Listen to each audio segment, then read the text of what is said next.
Thank you, Mr. Chairman. Two things. He didn't note it, but in memory of Colonel Bud Anderson, the chairman himself flew his F-16 to honor him recently.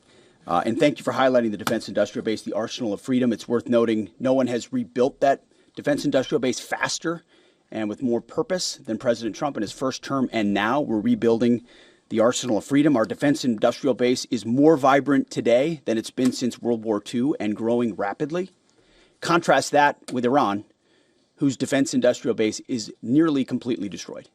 Their ability to reconstitute the weapons of war they're using now that they're hiding in underground facilities and attriting over time, their ability to rebuild that is negligible. And I think that contrast is an enduring legacy of this as well, right here. Thank you for your time. We've had some signaling that the U.S. will retake control of the Strait of Hormuz. At that point, what military posture will be imposed to guarantee safe passage for our allies, deter our enemies, and demonstrate U.S. dominance in the region? And also, can you speak to how much America's adversaries, Russia, China, North Korea, how much they're supporting Iran's war machine at this point with arms and intelligence, and what we are militarily doing to punish the enemy coalition? Appreciate both questions. On the Strait of Hormuz, there are many more vessels flowing through today than there were, as the president has arranged. The president's been clear to Iran, open it for business, or we have options, and we certainly do. And when you look at what the chairman laid out with the Navy industrial base, with coastal cruise missiles, with UAVs, with counter mine capabilities, we've been focused from the beginning on attriting and defeating those capabilities and limiting their options. There's lots we're doing as well, some of which is known, some of which is not known, to set the conditions. And I think the president was clear this morning in his truth that there are countries around the world who ought to be prepared to step up on this critical waterway as well. It's not just the United States Navy. Last time I checked, there was supposed to be a big bad Royal Navy that could be prepared to do things like that as well. So he's pointing out this is an international waterway that we use less than most, in fact, dramatically less than most. So the world ought to pay attention to be prepared to stand up. President Trump's been willing to do the heavy lifting on behalf of the free world to address this threat of Iran. It's not just our problem set going forward, even though we have done the lion's share of preparation to ensure that that strait will be open, which is an outcome the president's been very clear on. As far as Russia and China, we know exactly what they're doing, what they are or are not doing. We don't have to air publicly what all of that is, but where necessary, we're addressing it, we're mitigating it, or we're confronting it head on. I don't know if you have anything you want to add. No, sir. I think you covered it. Do you have any timeline for operability in the Strait? Thank you, Mr. Secretary. David Zier, Real America's Voice. And I witnessed that enthusiasm on the lines and our submarine builders and ironworks. It's unbelievable. But I just wanted to ask you, what's the status of the delivery of any hardened bunkers for additional protection for our troops? And without getting too specific, what kind of measures are we taking to protect some of the larger, more strategic aircraft like the Sentry and other? Well, it's a great question. I'll say what I witnessed where I went was a completely locked-in discipline of bunker use and bunker improvement. So from the beginning, as we stated very clearly, the first thing we did was set up a defense and make sure our defensive capabilities were maxed out before any of this even started. That included fortifications as much as possible, but it also included disbursement. If all of our people are in one place, you could imagine why that's a big problem. So dispersing is part of that defeat. Alongside that disbursement is more and more bunkers. And I can tell you, talking to base commanders, talking to our allies in Israel, talking to others, rapidly fielding that and then improving those positions is a theater priority, no doubt, as are the air defenses. And the layered air defenses, it's not just Patriots and THAADs, it's fighters and defensive caps, it's other kinetic defeat systems, it's electronic warfare. So the defense of our troops and our assets is max. I will say on some of those other assets you talked about, air wings, airframes, there's some things adversaries are doing to provide info and intel that they shouldn't. We're aware of it. And ultimately we move things around and don't. One of the biggest principles you learn in the military is to not set patterns, predictable patterns. And so commanders are working hard to adjust in real time with those systems and make sure they're in the right places and not easily targetable. Jillian. Thanks, Mr. Secretary. The U.S. and Iran appear right now publicly to disagree about whether there are these negotiations ongoing. What impact does that have on military strategy? Does it have any bearing at all?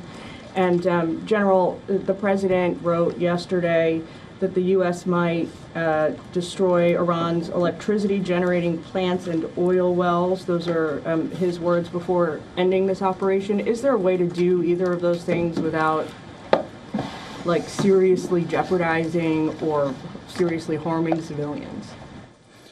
So on the talks, I can tell you, having been with Steve and Jared and the Vice President and Marco and many others yesterday, they are very real. They are ongoing. They're active and I think gaining strength. And we appreciate that. As I said in my remarks, we would much prefer to get a deal.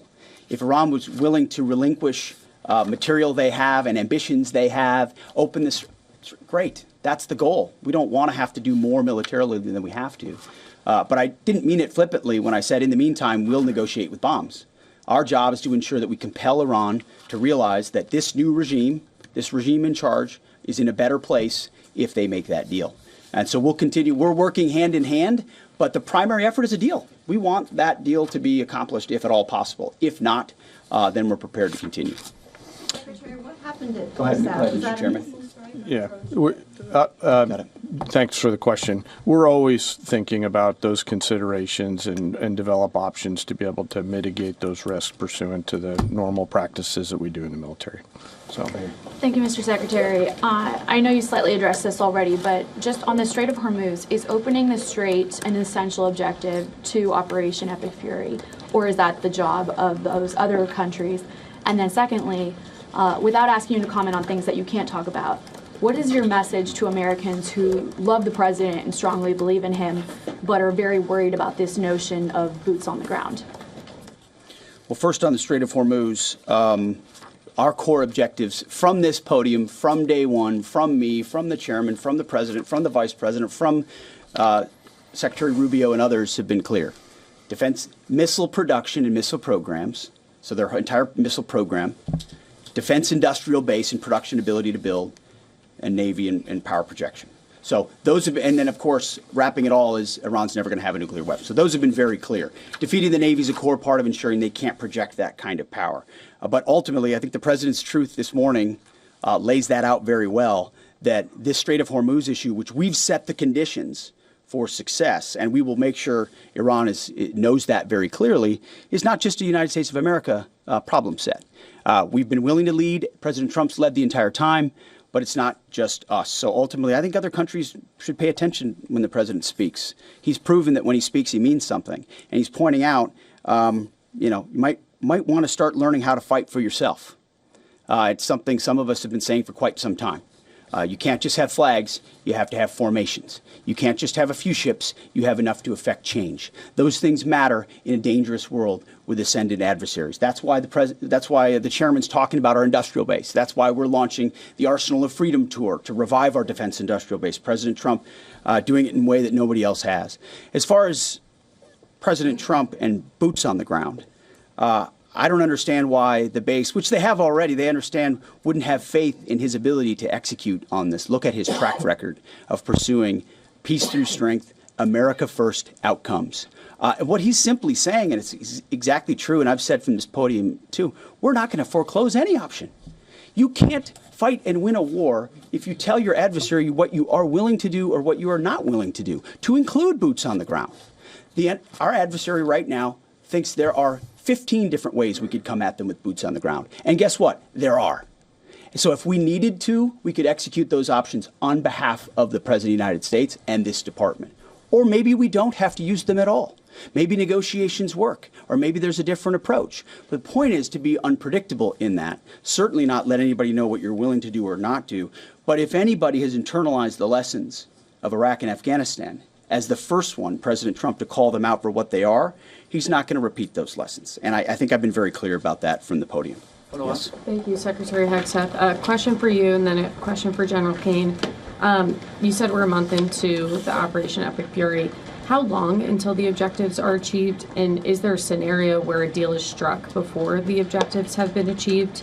And then for General Kane, There's been lots of media coverage that suggested a ground invasion is imminent. What other purposes might the soldiers and the Marines who have been deployed over to the Middle East serve in this conflict? Well, just like the previous question, it's sort of military 101. Don't tell your enemy what you're willing to do or not do, and don't tell your enemy when you're willing to stop, especially an enemy that likes to hide in bunkers and try to hoard their missiles and hope you'll wait you out. So that's not a question I'm going to answer, or the president has said definitively. We have our own goals and guidance and things military objectives that we're moving toward and things that we look at. And as he's articulated, he's said 4 to 6 weeks, 6 to 8 weeks, it could be any particular number, but we would never reveal precisely what it is because our goal is to finish those objectives.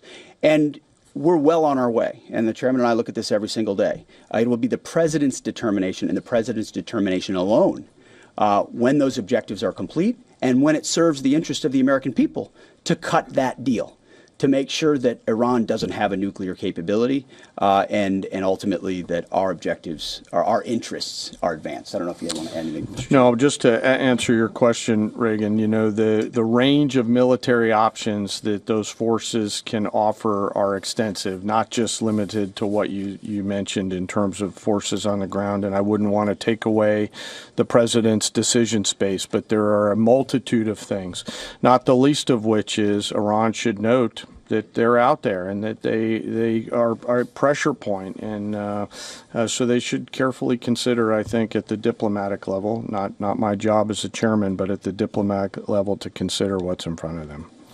Jerry. Okay, Mr. Secretary, the U.S. government and IC assessed for many years that Iran is protecting al-Qaeda senior leaders, including the current Emir Saif al-Idil. Does the U.S. assess that he's still in Iran? Has he fled to Afghanistan? Is he on a target list? And Mr. Chairman, based on CENTCOM figures and open source, Iranian daily missile barrages and drone launches have indeed dropped dramatically since the start of the war, but they're not at zero. And they seem to have maintained some level of low but stable numbers. Perhaps they've dropped a little bit more in recent days. How do we get that closer to zero? And what impact is Iran's degraded but still very real capability impacting current and future operations? So I won't speak to a particular target. I'll just say that al-Qaeda remains our enemy, obviously. And there are a lot of people on our target list in Iran. And if they were to be harboring al-Qaeda, they would certainly fit that list. Just quickly, the mobile targets that they have that we continue to service, as the Secretary talked about, the 200 hits that were done last night, that's one component of continuing to lower that. The second and more long-term impact that we're having is the strikes against their defense industrial base at scale, which will not allow them to reload after that. So we do continue to see it trend down. They are still shooting, and we do continue to exert significant pressure against both sides of that system. Mr. Secretary, thank you for the question. Do you still believe, you said previously that the Iranian leadership would surrender. Do you still believe that? And is the United States still committed to NATO's collective defense? And to Chairman Kane, could you give us a sense of your thinking about the legality of striking desalinization plants if the president were to order that?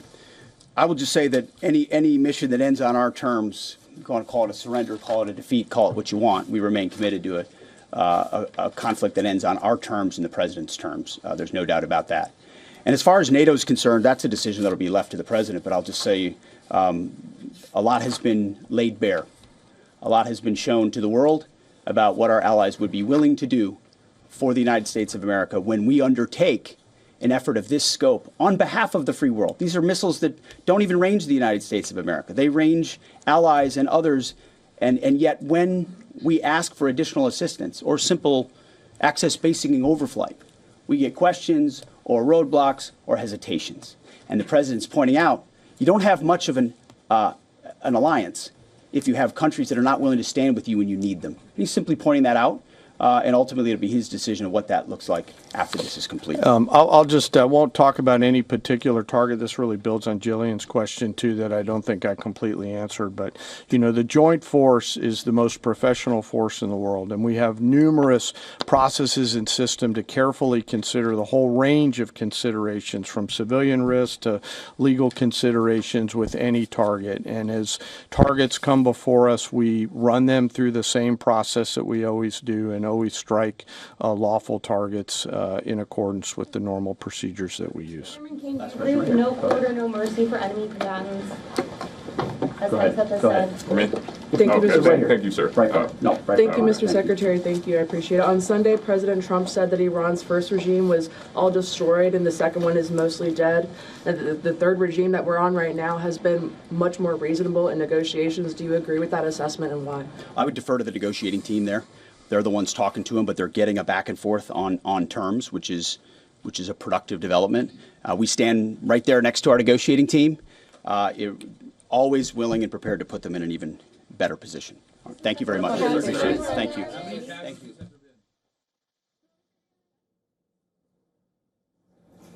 All right, so crucial statements coming in, talking about America's operation as far as the West Asia war is concerned. The Pentagon briefing, among the key takeaways being Pete Hegseth talking about how he visited West Asia on Saturday, also talking about how they will negotiate with bombs until a deal is reached, also talking about how a regime change has occurred in Iran, and the next few days will be crucial, will be decisive. Is the messaging coming in at this point, apart from the overall stress on the war objectives?